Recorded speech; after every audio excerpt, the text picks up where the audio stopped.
अहिल्यानगर जिल्ह्यातील कोपरगाव शहरातील येवला रोड येथील गोंजारे परिवाराच्या वतीने गणेशोत्सव व गौरी गणपती निमित्ताने ऊस शेती आणि गुऱ्हाळाची बाबत आजच्या पिढीला माहिती व्हावी या हेतूने ऊस शेती आणि गुऱ्हाळ यांचा सुरेख देखावा साकारण्यात आला होता। कोपरगाव तालुक्यात पूर्वी 6 ते 7 साखर कारखाने होते। मोठ्या प्रमाणात ऊसाची शेती केली जात होती व त्यामुळे मोठ्या प्रमाणावर गुऱ्हाळ असल्याने कोपरगावची बाजारपेठ गुळासाठी सर्वत्र प्रसिद्ध होती। मात्र काळाच्या ओघात ऊस शेती कमी होऊन अनेक कारखाने बंद झाली व गुऱ्हाळ व्यवसाय बंद झाला। कोपरगावची त्या काळची संपन्नता कॅलिफोर्निया म्हणून असलेली ओळख आजच्या पिढीला व्हावी या हेतूने गोंजारे परिवाराने अतिशय सुरेख देखावा सादर केला आहे।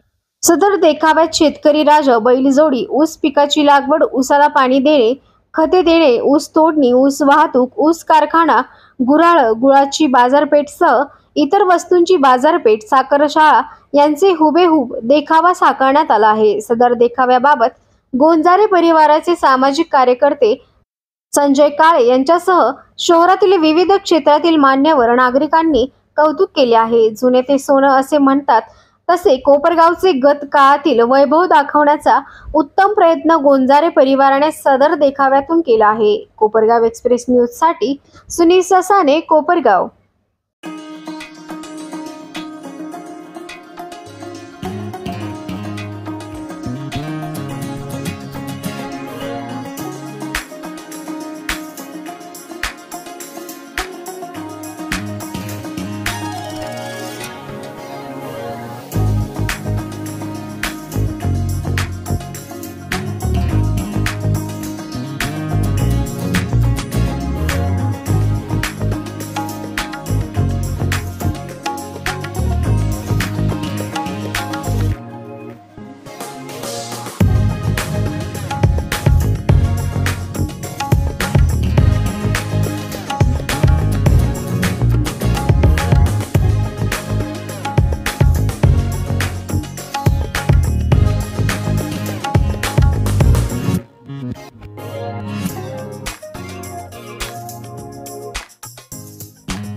नमस्कार, मी वासंती हेमंत गोंजारे।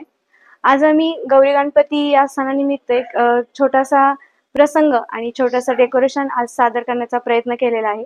यामागचा उद्देश असा आहे की आज शालेय अभ्यासक्रमामध्ये पिकाची लागवड कशी केली जाते हे मुलांना सांगितलं जातं, पण त्याची प्रोसेस नक्की काय असते। आजकाल मुलं शेतीत जाण्याचा खूप कंटाळा करतात आणि शेतीविषयी त्यांना जास्त काही माहित नसतं। मग ही प्रोसेस दाखवण्याचा एक छोटासा प्रयत्न केलेला आहे की त्यामध्ये सुरुवातीपासून पेरणी, पिकाची लागवड कशी केली जाते, केली जाते किंवा त्याची कापणी केली जाते, ही जी प्रोसेस असते, जसं आपण चहा करताना प्रोसेस असते तशी प्रोसेस पिकाची लागवडीची कशी केली जाते ते इथे दाखवण्याचा प्रयत्न केलाय। आणि शेवटी याचा जे ऊसाचं गुऱ्हाळ असतं, आपल्याला साखर कारखाना हे माहितच आहे की ऊसापासून साखर तयार होते, पण गुऱ्हाळ नक्की काय असतं आणि गुळापासून गुळ आणि कापणी कशी तयार होते किंवा त्याची प्रोसेस काय आहे हे सुद्धा आम्ही इथे दाखवण्याचा एक छोटा प्रयत्न आहे. आणि याची संकल्पना आम्हाला घरातून जे आमचे सदस्य आहेत या सदस्यांनी सगळ्यांनी मिळून यांनी एक संकल्पना तयार केली आणि तो सगळ्यांपर्यंत आणि विद्यार्थ्यांपर्यंत नेऊन पोहोचवण्याचा आमचा हा उद्देश आहे. आणि या संकल्पनेमागे आमचे प्रेरणास्थान म्हणजे माझे सासरे, ते आम्हाला खूप प्रेरणा देणारे होते आणि त्यांचं नाव म्हणजे रवींद्र भीमराव गोंजारे. यांच्याकडून आम्हाला खूप प्रेरणा मिळते आणि त्यांची उणीव आज आम्हाला खूप जाणवते आणि त्यांनाच ही एक आदरांजली, त्यासाठी हा एक आमचा एक छोटासा प्रयत्न. आज गौरी गणपती महालक्ष्मीच्या निमित्ताने आज कैलासवासी रवींद्र भीमराव गोंजारे यांच्या घरी मी आलो आहे आणि त्यांच्या सुनबाई चिरंजीव हेमंत यांनी आज एक देखावा निर्माण केलेला आहे. तो आहे शेती.